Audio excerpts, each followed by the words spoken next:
فأووا إلى الكهف ينشر لكم ربكم من رحمته ويهيئ لكم من أمركم مرفقا. السلام علیکم ورحمۃ اللہ وبرکاتہ. الحمد للہ نحمده ونستعینه ونستغفره ونؤمن به ونتوکل علیہ ونعوذ باللہ من شرور انفسنا ومن سیئات اعمالنا من يهده الله فلا مضل له ومن يضلله فلا هادی له ونشهد ان لا الہ الا اللہ وحدہ لا شریک له ونشهد ان سیدنا ونبینا وحبیبنا ومولانا محمدا عبده ورسوله. اما بعد فاعوذ باللہ من الشیطان الرجیم. بسم اللہ الرحمن الرحیم. یا ایہا الذین آمنوا قوا انفسکم واہلیکم نارا. وقال النبی صلی اللہ علیہ وسلم کل مولود یولد علی الفطرہ فأبواه أن يهودانه أو ينصرانه أو يمجسانه أو كما قال عليه الصلاة والسلام. صدق الله العظيم وصدق رسوله النبي الكريم ونحن على ذلك لمن الشاهدين والشاكرين. قابل احترام معزز بزرگان اعظام،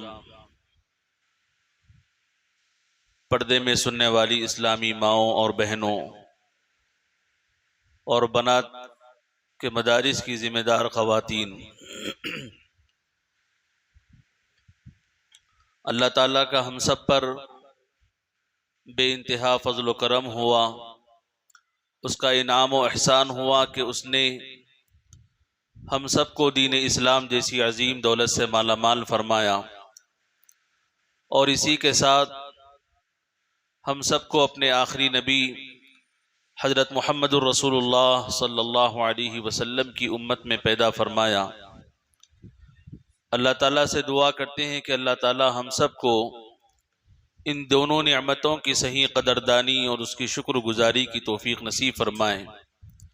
اور ہر قسم کی ناقدری اور ناشکری سے اللہ تعالیٰ ہم سب کی حفاظت فرمائیں. نظام العمل کے مطابق جو عنوان اس بندے کے سپرد کیا گیا ہے وہ ہے سماجی برائیاں اور خواتین کا کردار. اس موضوع پر بیان سے پہلے چند گزارشات سے پہلے عنوان کا تعارف ہم سمجھنے کی کوشش کرتے ہیں. سماجی برائیاں اور خواتین کا کردار. سماج کسے کہتے ہیں؟ سماج افراد کے مجموعے کو کہتے ہیں. جہاں پر چند افراد جمع ہو جاتے ہیں وہاں پر خاندان وجود میں آتے ہیں، اور خاندانوں کے ذریعے سے سماج وجود میں آتے ہیں. اور اسی طرح سماجی برائی سے پہلے ہمیں نیکی کا تصور سمجھنا ہوگا. جب نیکی ہمیں سمجھ میں آئے گی تو برائی سمجھ میں آئے گی، برائی سمجھ میں آئے گی تو نیکی سمجھ میں آئے گی. اور اسی طرح سماج میں جو افراد پائے جاتے ہیں ان میں مرد بھی ہوتی ہیں، ان میں مرد بھی ہوتے ہیں اور خواتین بھی ہوتی ہیں. مرد کے مقابلے میں سماجی ذمہ داریاں عورتوں پر زیادہ رکھی گئی ہیں. تو اس عنوان کی اہمیت سے اور اس کے نام سے ہی اس کا تعارف واضح طور پر ہمیں سمجھ میں آ جاتا ہے کہ سماجی برائیوں کو ختم کرنے میں مرد سے کہیں زیادہ خواتین کا کردار ہوتا ہے. اب آئیے ہم سماجی برائیوں کا جائزہ لیتے ہیں. خطبے میں آپ کے سامنے نبی رحمت صلی اللہ علیہ وسلم کی ایک حدیث شریفہ سنائی گئی ہے، جس میں نبی صلی اللہ علیہ وسلم ارشاد فرماتے ہیں کہ ہمارے معاشرے میں یا ہمارے خاندان میں یا ہمارے گھر میں پیدا ہونے والا ہر بچہ اور پیدا ہونے والی ہر بچی اسلامی فطرت پر پیدا ہوتے ہیں۔ ماں باپ کی تعلیم اور ان کی تربیت کے ذریعے سے یا گھر اور خاندان کے ماحول کی وجہ سے یہ بچے اور یہ بچیاں یا تو یہودی بن جاتے ہیں، یا تو نصرانی بن جاتے ہیں، یا مجوسی بن جاتے ہیں، اور انہی ماؤں اور بہنوں کی فکروں کی وجہ سے یہی بچے اسلامی تعلیم اور اسلامی تربیت پانے کی وجہ سے مسلمان بھی بن جاتے ہیں۔ جس وقت نبی صلی اللہ علیہ وسلم پر قرآن نازل ہو رہا تھا اور نبی رحمت صلی اللہ علیہ وسلم کی تعلیمات میں سے ایک حدیث شریفہ جو آپ کے سامنے پڑھی گئی، سنائی گئی، اس وقت دنیا میں عمومی طور پر انہی تین طرح کی برائیاں پائی جاتی تھی۔ یا تو لوگ یہودیت کا شکار تھے، یا نصرانیت کے شکار تھے، یا ان کی زندگی میں آتش پرستی کی برائی پائی جاتی تھی۔ اس لیے حدیث شریفہ میں خاص طور پر ان تین برائیوں کا تذکرہ کیا گیا ہے۔ لیکن اس حدیث شریف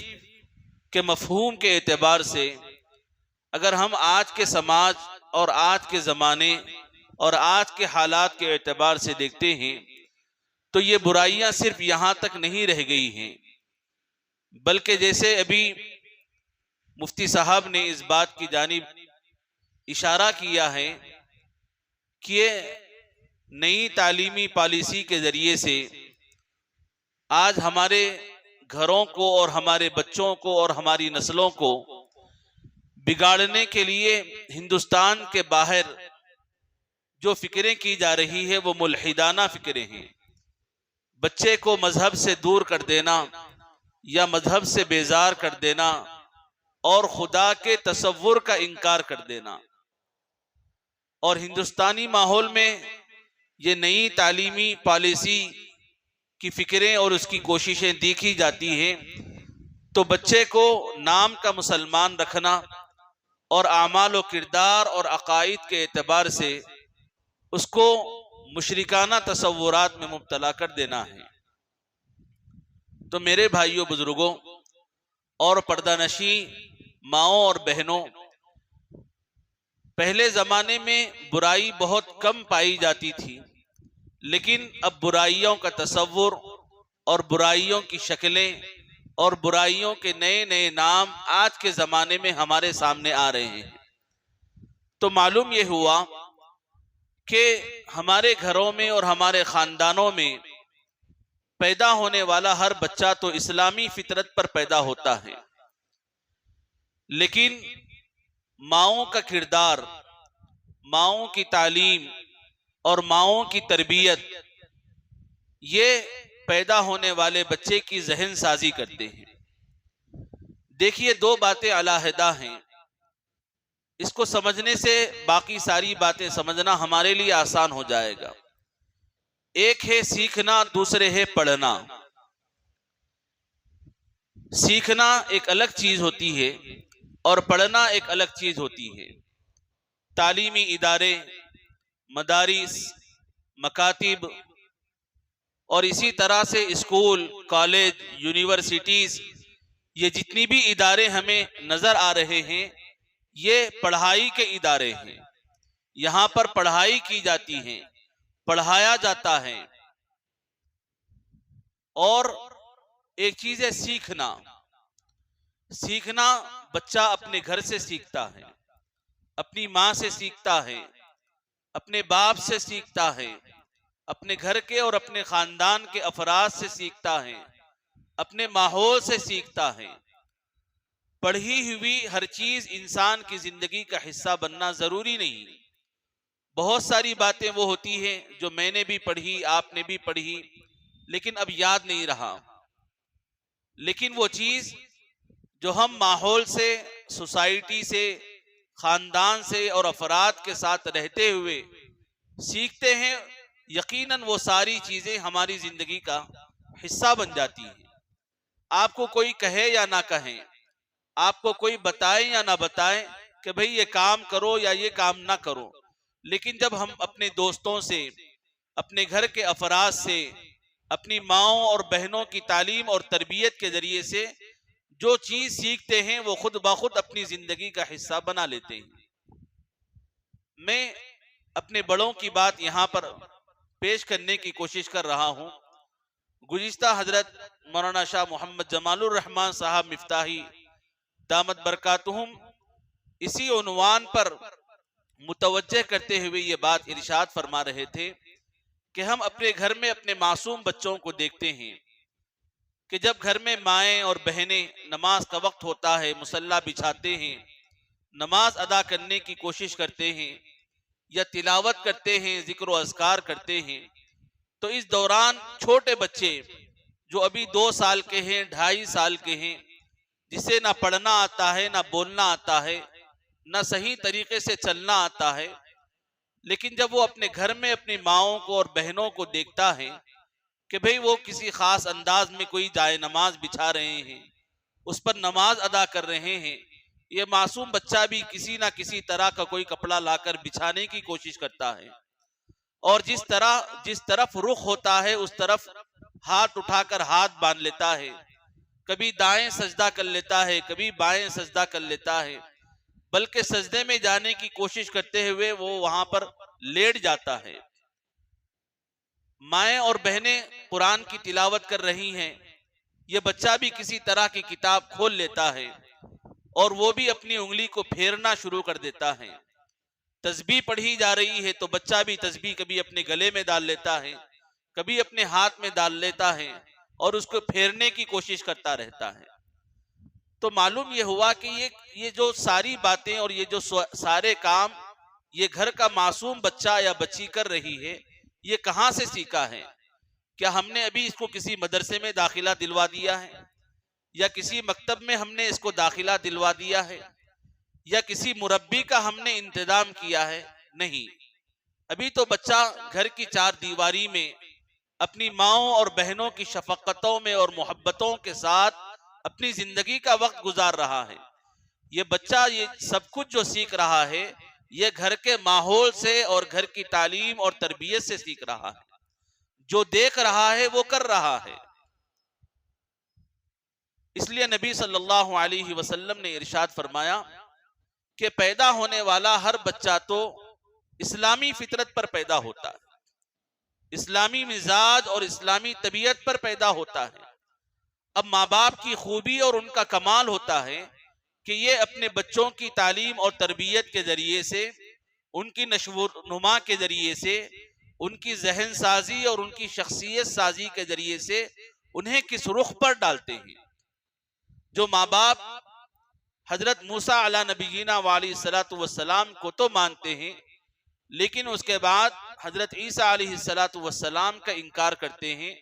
اور نبی رحمت صلی اللہ علیہ وسلم کے خاتم النبیین ہونے کا انکار کرتے ہیں، یہودیت پر وہ اپنے بچوں کی تعلیم و تربیت کر دیتے ہیں۔ بچہ پیدا تو اسلامی فطرت پر ہوا تھا، لیکن ماں باپ کے کردار کے ذریعے سے، گھر کی تعلیم اور گھر کی تربیت کے ذریعے سے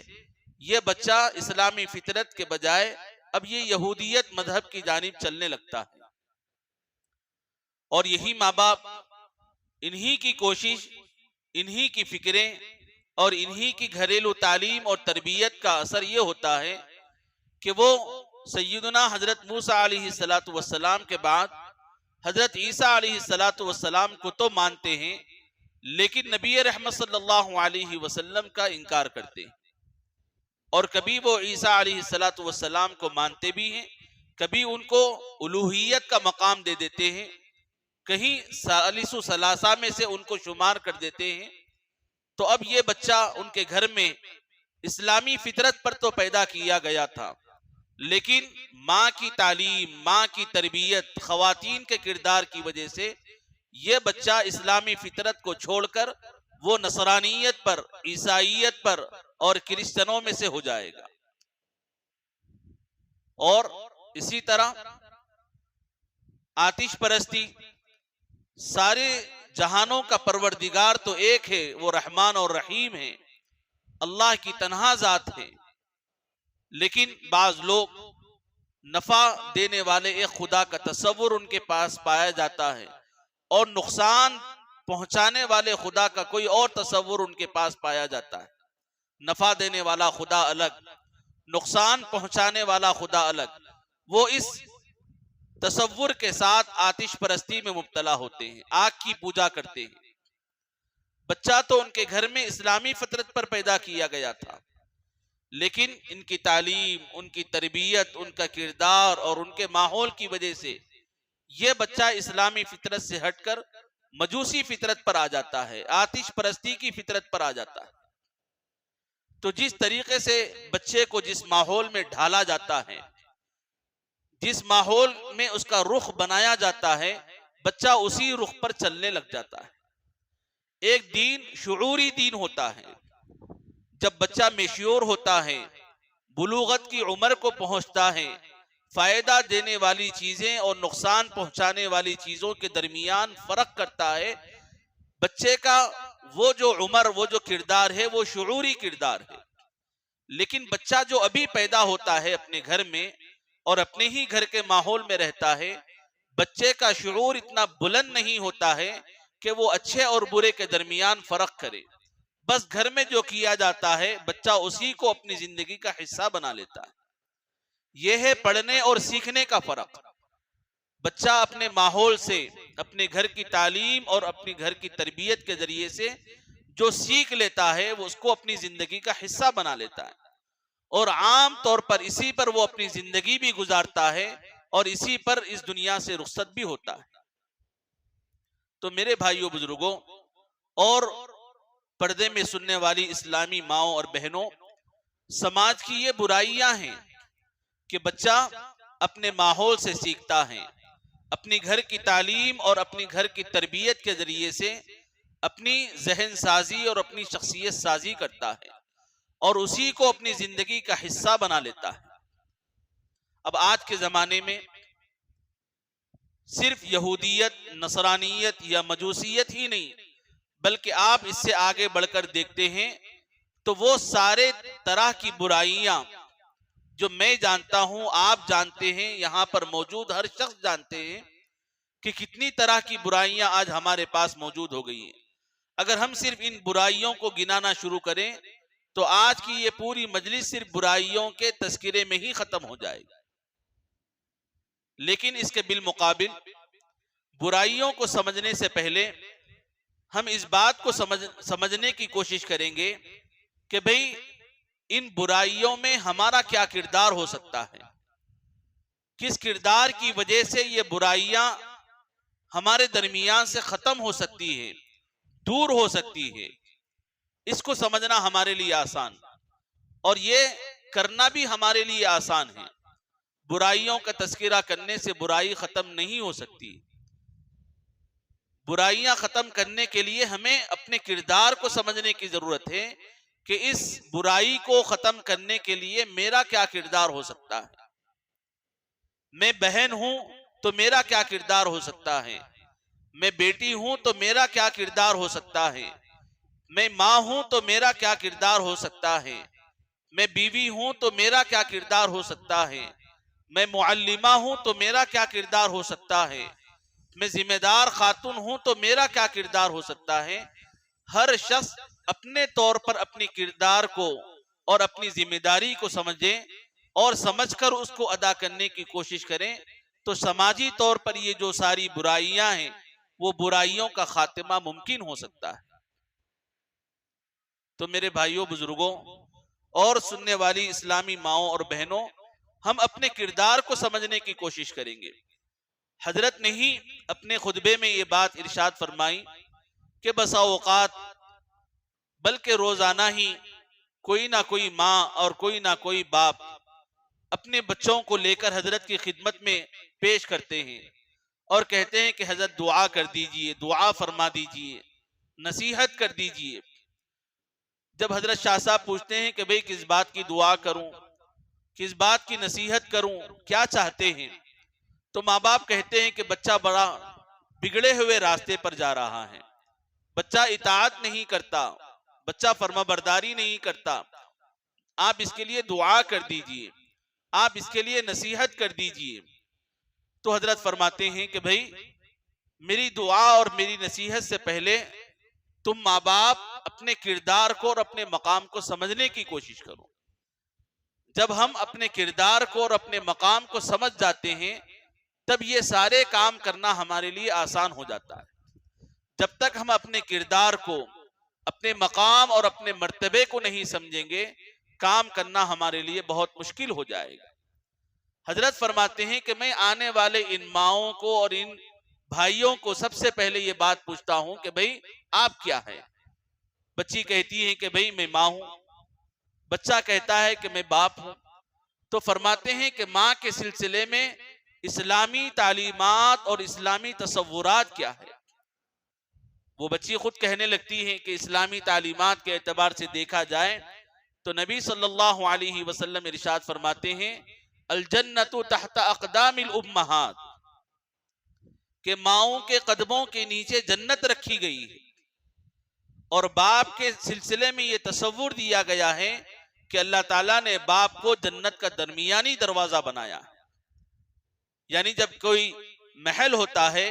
اور محل کو بے شمار دروازے ہوتے ہیں، جو سب سے درمیانی دروازہ ہوتا ہے جس کو صدر دروازہ کہا جاتا ہے، وہ سارے دروازوں میں بڑا بھی ہوتا ہے، خوبصورت بھی ہوتا ہے، وہ خوشنما بھی ہوتا ہے۔ اور باپ کو اللہ تعالیٰ نے یہ مقام اور مرتبہ دیا ہے کہ اس کو جنت کا درمیانی دروازہ بنایا ہے۔ ماں کو یہ معلوم ہو جائے کہ بھئی میرے قدموں کے نیچے جنت رکھی گئی ہے ان بچوں کے لیے، اور باپ کو یہ کردار اور یہ مقام معلوم ہو جائے کہ اللہ تعالیٰ نے مجھے اپنے بچے کی جنت کے سلسلے میں اس کا درمیانی دروازہ بنایا گیا ہے۔ اب ان ماؤں کو اور ان بھائیوں کو، ان باپوں کو اپنا کردار ادا کرنے کے لیے آسانی ہو جائے گی کہ اللہ تعالیٰ نے فری میں تو یہ ساری چیزیں نہیں رکھی ہے کہ ایک ماں کو چپ کا چپ اس کے پیروں کے نیچے جنت رکھ دی جائے، اور ایک باپ کو اپنے اولاد کے جنت کا درمیانی دروازہ بنایا جائے۔ یہ فری کا اور چپ کا چپ ہوا نہیں، بلکہ ان کے اوپر کچھ ذمہ داریاں ڈالی گئی ہیں، ان کا کچھ کردار رکھا گیا ہے، اور اس کردار کے ادا کرنے میں یقیناً ان کو بڑی محنت کرنا پڑے گا، مشقت برداشت کرنا پڑے گا، اور اپنے سینے پر پتھر رکھنا پڑے گا، تب جا کر یہ ذمہ داری بھی ادا ہوگی، اور یہ مقام و مرتبے کی جو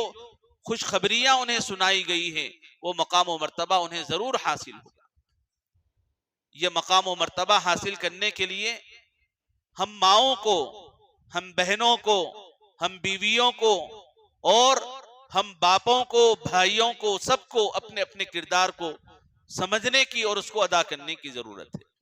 اگر ایک ماں چاہتی ہے کہ یقیناً اللہ تعالیٰ اس کے قدموں کے نیچے اس کے بچوں کے لیے جنت کا مقام رکھیں، تو اب اس کو اس کا کردار ادا کرنا پڑے گا۔ ایک باپ یہ چاہے کہ بھئی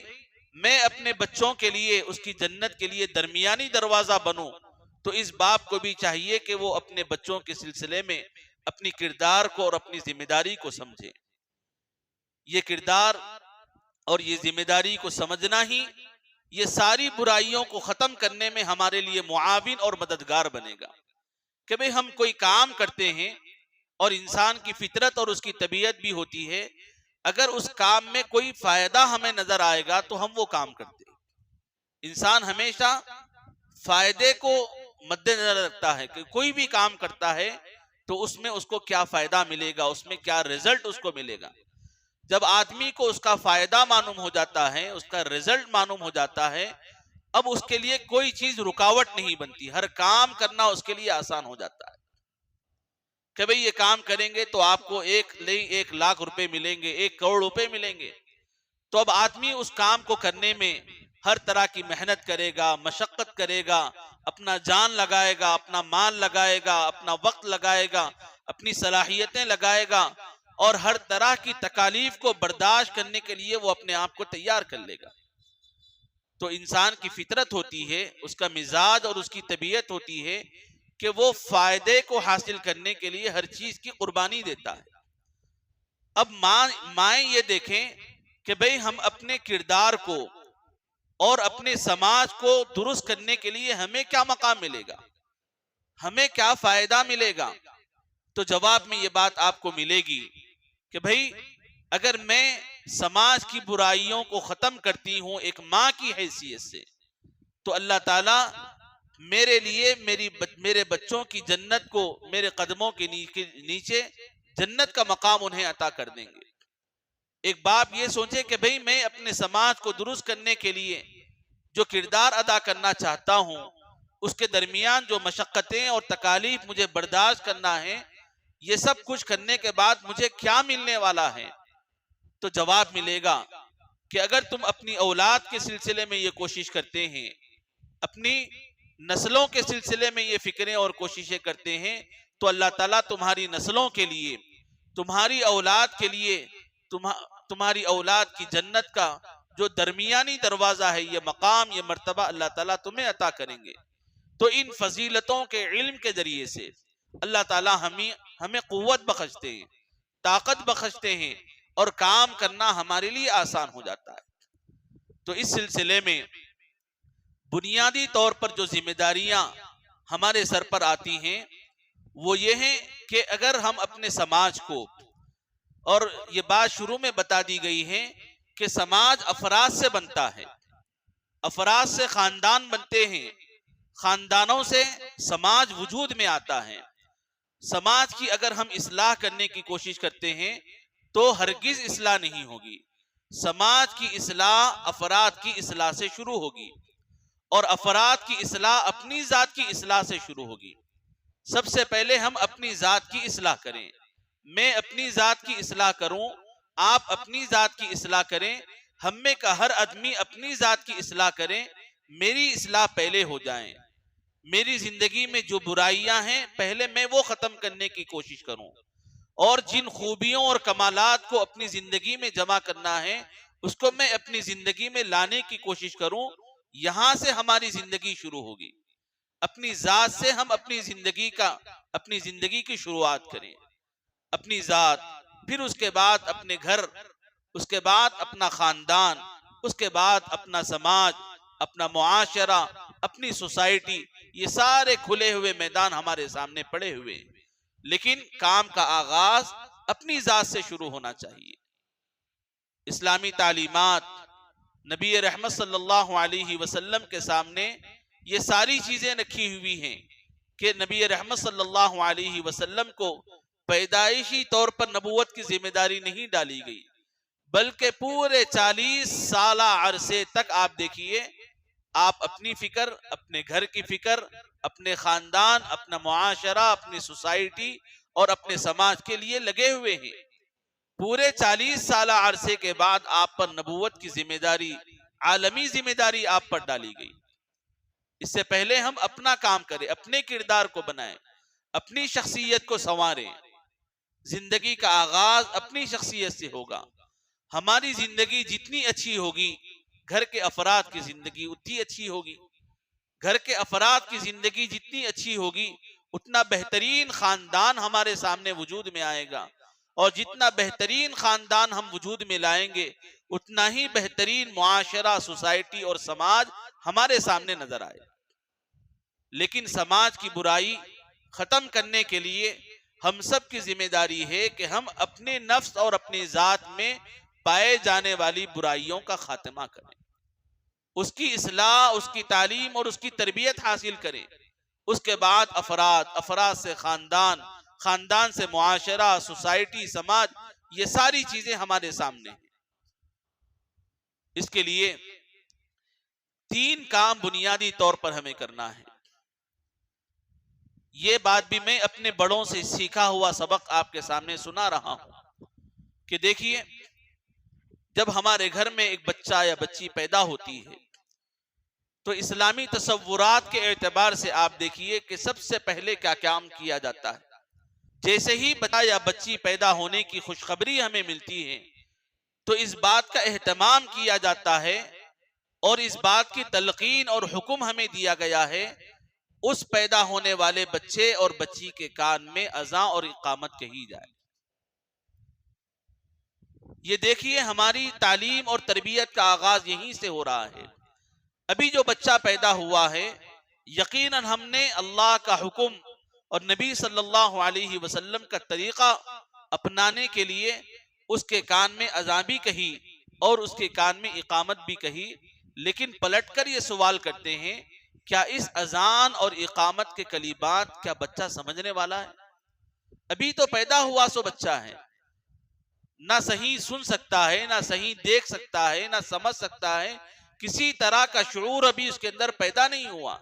اس کے باوجود اسلامی تعلیم اور اسلامی تربیت میں یہ بات پائی جاتی ہے کہ پہلے پیدا ہونے والے بچے کے کان میں اذان اور اقامت کہی جائے۔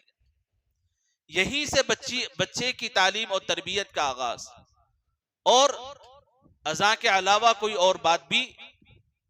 کہی جا سکتی تھی، پورا کا پورا قرآن پڑھ کر دم کیا جا سکتا تھا، سورہ یاسین شریف کی تلاوت کی جا سکتی تھی، لیکن ان سب چیزوں کے باوجود نبی صلی اللہ علیہ وسلم نے اذان اور اقامت کی تعلیم کا حکم فرمایا۔ اگر ہم اس کا پیغام اور اس کا پس منظر سمجھنے کی کوشش کرتے ہیں تو سماج کی برائیاں ختم کرنا ہمارے لیے آسان ہو جائے۔ وہ کیا ہے؟ پہلے 4 مرتبہ اس کے کان میں اللہ کی کبریائی، اللہ کی بڑائی اور اللہ کی محبت، اللہ کی عظمت اس کے کان میں ڈالی جاتی ہے۔ جس کان میں اللہ کی بڑائی پڑ جائے، جس کان میں اللہ کی محبت پیدا کر دی جائے، جس کان میں اللہ کی عظمت اور اس کا تقدس پیدا کر دیا جائے، تو میرے بھائیوں پھر اس کان سے کبھی برائی داخل نہیں ہو سکتی۔ برائیوں کے خاتمے کے لیے سب سے پہلا کام جو ہمیں سکھایا گیا ہے وہ پیدا ہونے والے بچے اور بچی کے کان میں اذان اور اقامت کہنا ہے۔ اللہ کی کبریائی، اللہ کی بڑائی، اللہ کی عظمت، اللہ کی محبت ہم اپنے بچوں کے کانوں میں داخل کریں، چونکہ یہ کان دروازہ ہوتا ہے دل تک اور دماغ تک پہنچنے کا۔ کان کے ذریعے سے ہی کوئی بات ہمارے دل تک پہنچتی ہے اور ہمارے دماغ تک پہنچتی ہے۔ اب یہاں سے اللہ کی عظمت اس کے کان میں داخل کر دی جائے، اللہ بڑا ہے، اللہ سب سے بڑا ہے، اللہ سب سے بڑا ہے، اللہ سب سے بڑا ہے۔ تو اب خود بخود جب ہمارے بچوں کے کانوں میں یہ بات ہم ڈالتے رہیں گے، ان کے ذہن میں یہ سوال پیدا ہوگا، ان کے شعور میں یہ بات آئے گی جب اللہ سب سے بڑا ہے تو ہم اس اللہ کو اپنانے کے لیے کیا ذمہ داری ادا کریں۔ تو فوراً دوسری بات اس کے کان میں ڈالی جاتی ہے، اشہد ان لا الہ الا اللہ، اشہد ان لا الہ الا اللہ۔ میں اقرار بھی کرتا ہوں اور میں گواہی بھی دیتا ہوں، دونوں باتیں اس کے اندر سکھائی گئی۔ ایک تو اللہ کو ماننے کا اقرار اور دوسرے اللہ کے ایک ہونے کی گواہی۔ یعنی ہمارا ایمان اس وقت کامل اور مکمل ہوگا کہ جب ہم اللہ کو ایک ماننے کا اقرار کریں اور اس پر گواہی بھی دیں، یعنی سامنے والے کو اس کا اقرار بھی کروائیں، تب جا کر یہ ہمارا ایمان مکمل ہوگا کہ جو اللہ سب سے بڑا ہے، اس سلسلے میں میرا یہ اقرار ہے اور میری یہ گواہی ہے کہ اس کے علاوہ کوئی عبادت کے لائق نہیں، میں اس کا اقرار بھی کرتا ہوں اور اس کی گواہی بھی دیتا ہوں۔ یہ ہمارے بچوں کے کان میں ڈالیں۔ جب اس بات کا اقرار ہمارے بچوں کے دل و دماغ میں پیدا ہوگا، اس کی گواہی ہمارے بچوں کے دل و دماغ میں پیدا ہوگی، تو میرے بھائیوں بتائیے وہاں پر برائی کہاں سے پیدا ہو سکتی ہے؟ برائی کا تصور اس دل و دماغ میں کیسے پیدا ہو سکتا ہے؟ یقیناً جہاں پر اچھی چیزیں نہیں ہوتی ہیں وہاں پر خراب چیزیں خود بخود وجود میں آ جاتی ہیں۔ جیسے کسی میدان میں کسی نے محنت کر کر نہ جام کا درخت لگایا، نہ آم کا درخت لگایا، نہ پھل اور پھول کا باغیچہ سینچا، وہاں پر کیا پیدا ہوتی ہے؟ خود بخود خاردار درخت وہاں پر وجود میں آ جاتے ہیں۔ تو جس بچے کے دل میں اور جس بچے کے دماغ میں اور اس کے کان میں اللہ کی کبریائی، اللہ کے ایک ہونے کا اقرار اور اسی کی گواہی کا یقین اور تصور دل و دماغ میں پیدا کیا جائے، اب وہی بچہ یہ کہے گا کہ جو اللہ سب سے بڑا ہے اور اس کے میں ایک ہونے کا اقرار کر رہا ہوں اور اس پر میں گواہی بھی دے رہا ہوں، بتاؤ اس خدا کی پرستش کے لیے، اس کی عبادت انجام دینے کے لیے، اس کو راضی برضا کرنے کے لیے مجھ پر کیا ذمہ داری ہوتی ہے؟ میں کیا کروں جس کے ذریعے سے میرا رب مجھ سے راضی ہو جائے؟ تو فوراً پھر اس کے کان میں یہ جواب دیا جاتا ہے، اشہد ان محمد الرسول اللہ، اشہد ان محمد الرسول اللہ، میں گواہی دیتا ہوں کہ محمد صلی اللہ علیہ وسلم اللہ کے رسول ہے۔ اس میں بھی دونوں باتیں ہیں، محمد کے رسول ماننا اور محمد رسول اللہ صلی اللہ علیہ وسلم کے رسول ہونے کی گواہی دینا، کہ اب انہی کے طریقے میں، انہی کے بتائے ہوئے راستے میں میری کامیابی چھپی ہوئی ہے۔ انہوں نے جو کام کرنے کا حکم دیا ہے ان کاموں کو کرنا میرے رب کی رضامندی ہے، اور انہوں نے جن کاموں کے کرنے سے روکا ہے اس سے اپنے آپ کو روک لینا، اس میں میرے رب کی رضامندی۔ ابھی بچہ پیدا ہوا، یہیں سے اس کی تعلیم، یہیں سے اس کی تربیت، تاکہ اس فرد کے ذریعے سے، اس خاندان کے ذریعے سے، اس گھر کے ذریعے سے، اس سماج کے ذریعے سے ایک بہترین معاشرہ ہمارے سامنے وجود میں آئے۔ پھر اس کے بعد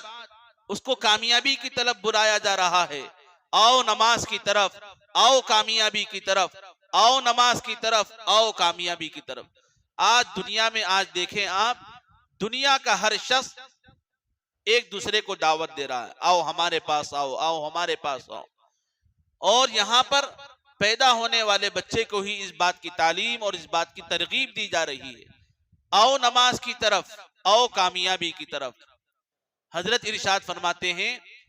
کہ کہنے کے اعتبار سے، معنی کے اعتبار سے تو یہ بات معلوم ہو رہی ہے کہ مؤذن جب اذان دے رہا ہے وہ یہ کہہ رہا ہے، آؤ نماز کی طرف، آؤ کامیابی کی طرف۔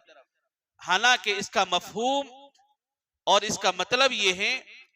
کہ انسان کو اللہ تعالیٰ بنیادی طور پر دو بڑی صلاحیتیں عطا فرمائی، ایک جان کی صلاحیت، دوسرے مال کی صلاحیت۔ یہ جو اللہ تعالیٰ کی طرف سے ہم انسانوں کو ملی ہوئی ہیں، ان نعمتوں میں یہ دو بڑی نعمتیں ہیں، ایک جان کی نعمت، ایک مال کی نعمت، اور ان دونوں کے سلسلے میں اللہ تعالیٰ یہ فرما رہے ہیں، تم اپنے جان کو اور تم اپنی مال کو اللہ کے حکم پر، رسول صلی اللہ علیہ وسلم کے طریقے پر خرچ کرو۔ یعنی ابھی بچہ پیدا ہوا اور اس بچے کی یہیں سے تعلیم اور تربیت کی جا رہی ہے، بچے جو آپ کو یہ جان اور یہ مال جو تمہاری زندگی میں آئے گا، ملے گا، اس کو تم اللہ کے حکم کے مطابق خرچ کرنا، رسول صلی اللہ علیہ وسلم کے طریقے پر خرچ کرنا۔ اس کو اپنی مرضی میں، اپنی خواہش میں اور اپنے رسوم میں، اپنے رواج میں، اپنے سماج میں خرچ کرنا نہیں ہے، بلکہ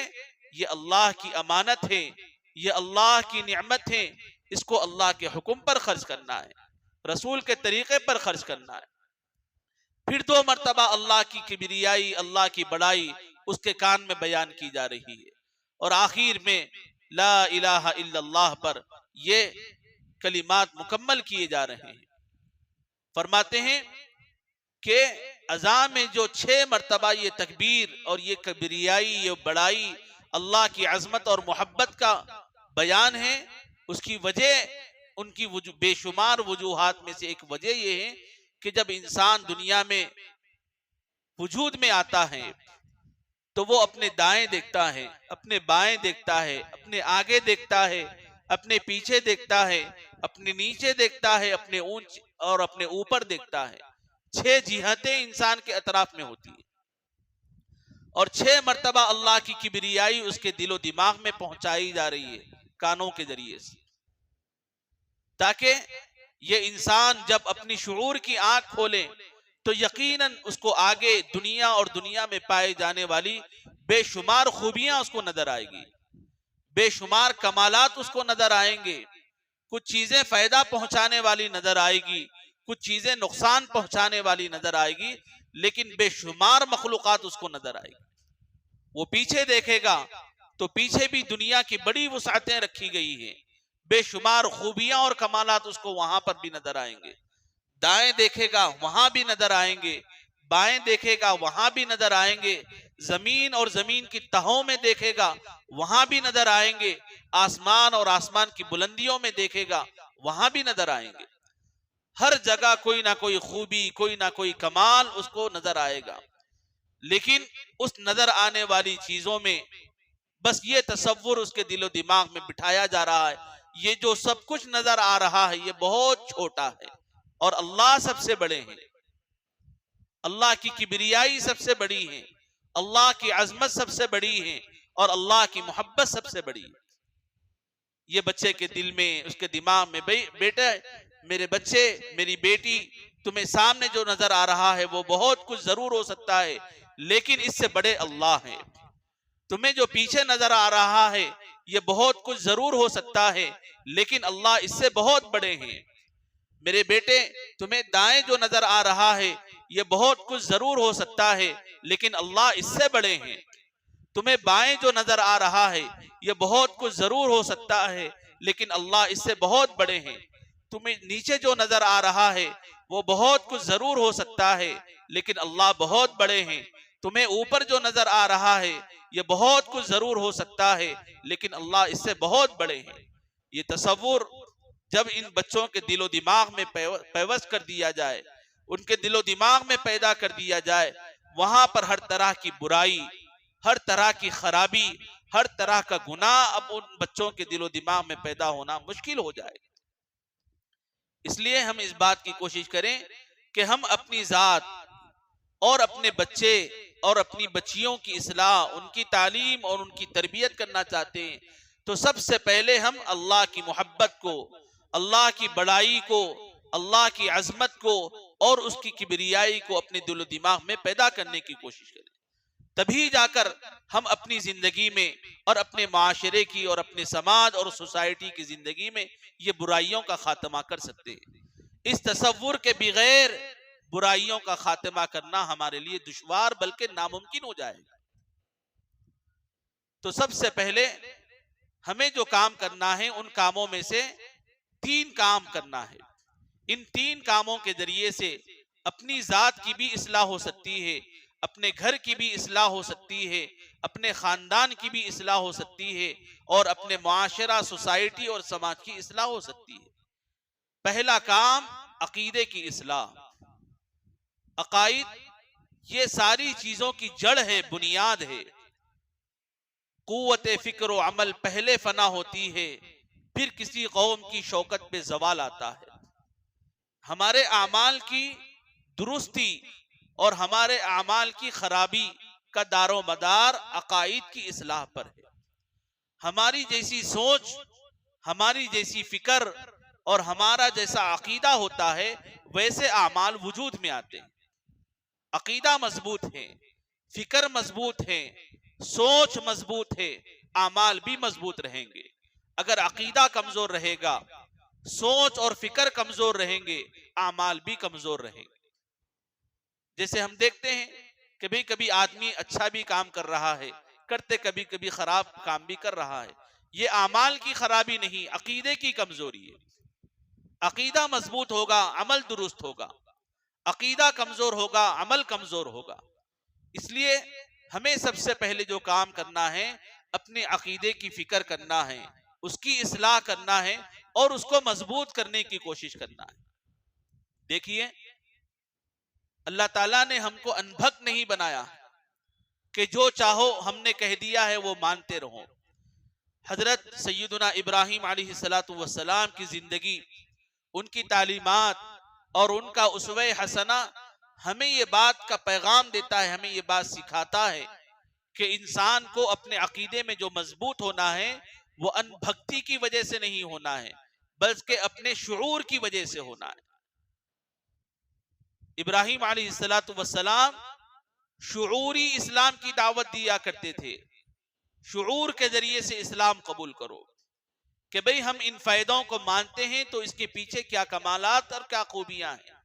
ان برائیوں کو چھوڑتے ہیں تو اس کے پیچھے کیا پریشانیاں اور تکالیف ہیں، اس کی وجہ سے ہم ان برائیوں کو چھوڑتے ہیں۔ بس یوں ہی نہیں انبھکتی کی وجہ سے کہ بھئی آنکھ بند کر دیا جائے اور کہا جا رہا ہے کہ بھئی یہ کرو تو ہم کر رہے ہیں، یہ نہ کرو تو ہم نہ کر رہے ہیں، نہیں۔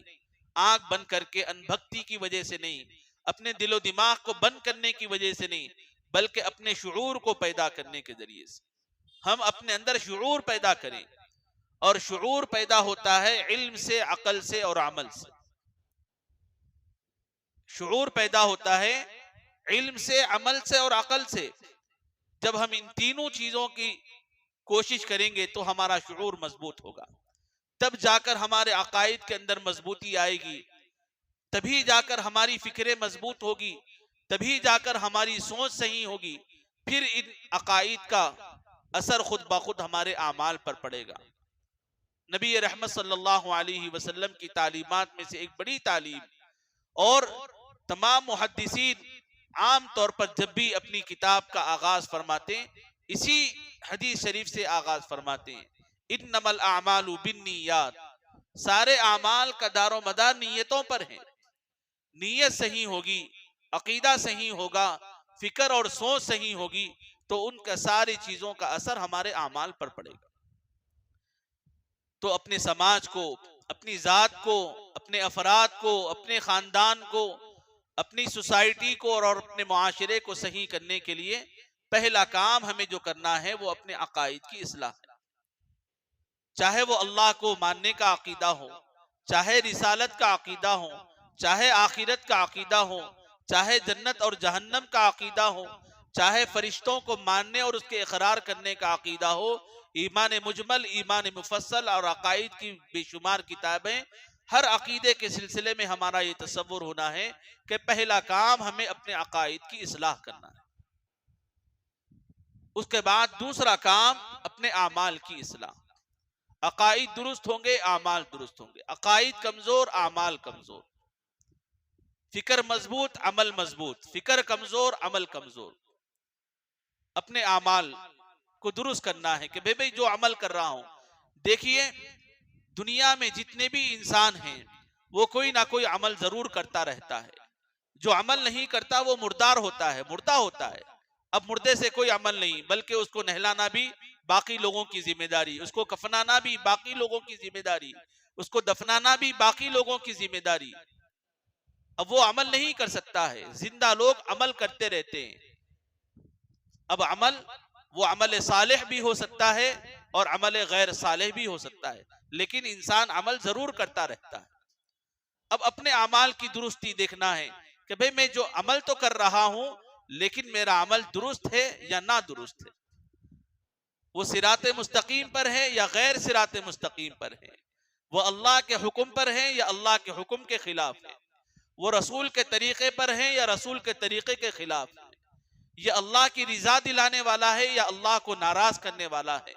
یہ جنت میں لے جانے والا ہے یا جہنم میں لے جانے والا ہے۔ اب اپنے اعمال کی جانچ کرتے رہنا ہے، اس کی فکر اور اس کی نگرانی کرتے رہنا ہے کہ بھئی میں جو عمل کر رہا ہوں وہ عمل صالح ہے یا عمل غیر صالح۔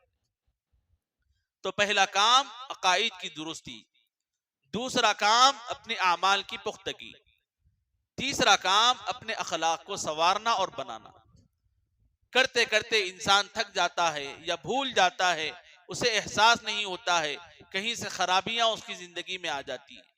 کچھ اچھائیاں اس کی زندگی سے چلی جاتی ہیں۔ اب وہاں پر انسان فلٹر لگا لے، جانچ کرتے رہیں، نگرانی کرتے رہیں کہ بھئی میرے اعمال میں کتنی خوبیاں ہیں، میرے اخلاق میں کتنے کمالات ہیں، کتنے کمالات آ چکے ہیں اور کتنے کمالات لانا باقی ہیں، کتنی برائیاں میری زندگی میں ہیں جس کو نکالنا باقی ہے، جس سے پرہیز کرنا ہے مجھے، اپنے اخلاق کو بنانا۔ جب ہم اپنے اخلاق بنا لیں گے تو یہ اخلاق ہمارے بچوں کے اندر پیدا ہوں گے، انہی بچوں کے ذریعے سے افراد وجود میں آئیں گے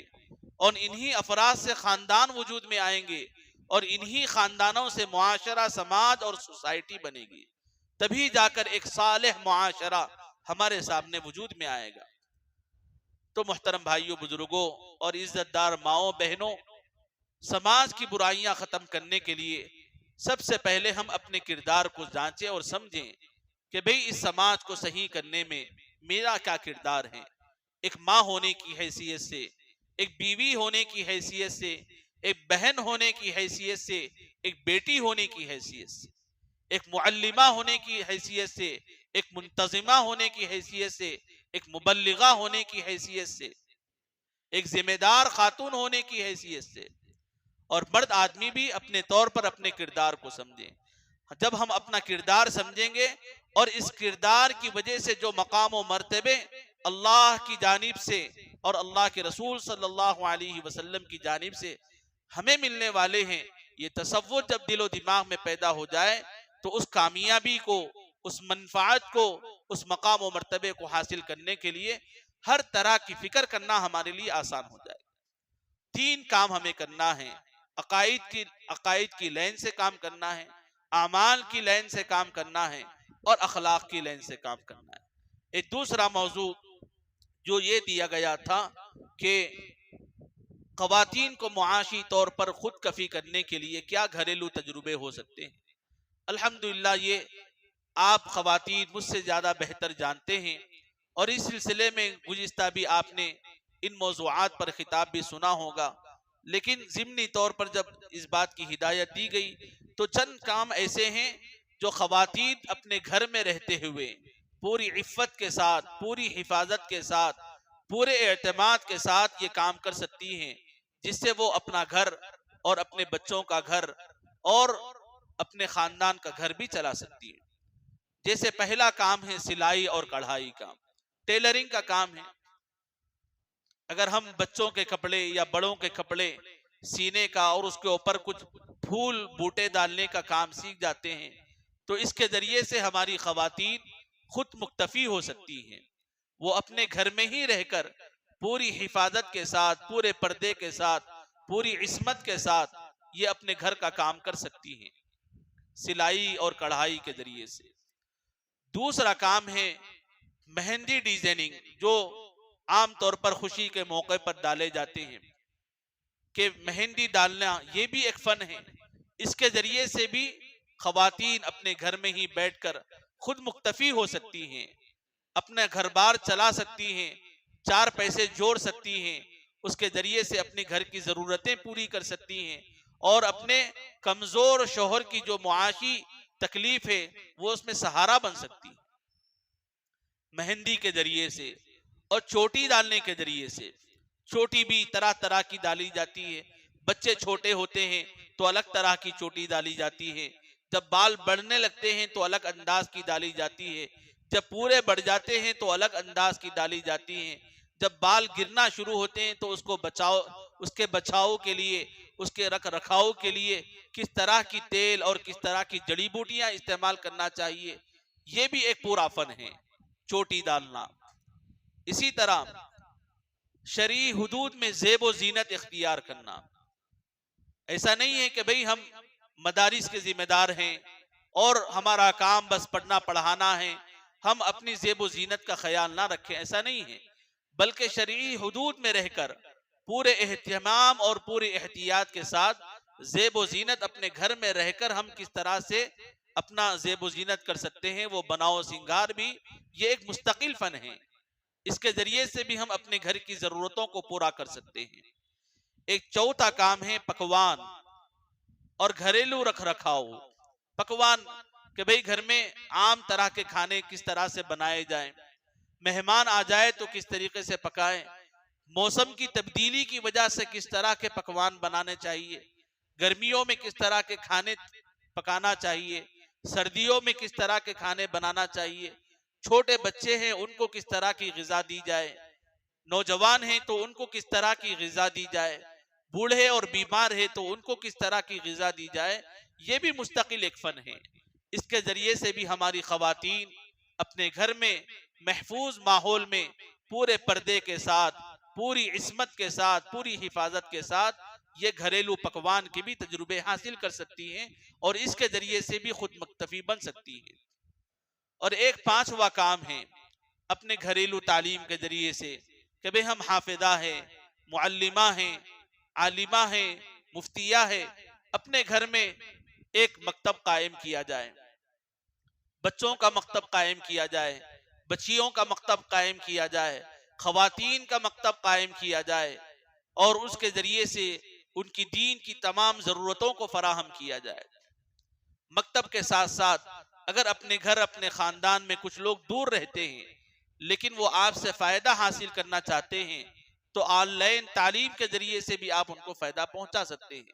کہ بھئی اپنے گھر کو بھی، اپنے گھر کے بچوں کو بھی پڑھا لیں، ساتھ اپنے خاندان کے جو لوگ دور دراز رہتے ہیں آن لائن تعلیم کے ذریعے سے ان کو بھی فیض یاب کریں۔ اسی طرح سے ٹیوشن پڑھا لیں کہ کچھ بچے مدرسوں میں پڑھتے ہیں، اسکولوں میں پڑھتے ہیں ہمہ وقتی میں، لیکن جز وقتی پڑھنے کے لیے، پارٹ ٹائم پڑھنے کے لیے، گھنٹہ 2 گھنٹے کے لیے وہ آپ کے پاس پڑھنا چاہتے ہیں، ان کے لیے بہترین ٹیوشن کا انتظام کریں۔ تو یہ کچھ ایسے گھریلو تجربے ہیں جس کے ذریعے سے خواتین خود مکتفی ہو سکتی ہیں، سلائی کڑھائی کے ذریعے سے، مہندی اور چوٹی کے ذریعے سے، شرعی زیب و زینت کے ذریعے سے، گھریلو پکوان اور رکھ رکھاؤ کے ذریعے سے، اور گھریلو تعلیم کے ذریعے سے، آن لائن تعلیم کے ذریعے سے، اور ٹیوشن کے ذریعے سے۔ اللہ تعالیٰ سے دعا کرتا ہوں کہ اللہ تعالیٰ سماجی برائیوں کے خاتمے کے لیے ہم سب کو ایک دوسرے کا کردار سمجھنے اور اپنے مقام و مرتبے کو سمجھنے اور اس مقام و مرتبے کو حاصل کرنے کے لیے ہر طرح کی کوشش اور فکر کرنے کی توفیق نصیب فرمائے۔ اسی طرح ہماری مائیں بہنیں گھر میں رہتے ہوئے محفوظ مقام پر پوری حفاظت کے ساتھ، پوری امانت اور دیانت کے ساتھ، اور پوری عصمت اور پردے کے اہتمام کے ساتھ، شرعی حدود اور اہتمام کے ساتھ جو گھریلو تجربوں کے ذریعے سے اپنے آپ کو خود مکتفی کرنا چاہتے ہیں، ان کے لیے بھی ایک تجربات آپ کے سامنے رکھے گئے ہیں۔ اللہ تعالیٰ سے دعا کرتے ہیں کہ اللہ تعالیٰ اس عنوان کو اور اسی طرح کل سے لے کر آج رات تک کیے جانے والے اس پورے پروگرام کو صحیح طور پر سننے، سمجھنے اور اس کو اپنی زندگی میں لانے کی ہم سب کو توفیق اور ہمت نصیب فرمائے۔ آمین وآخر دعوانا ان الحمدللہ رب العالمین۔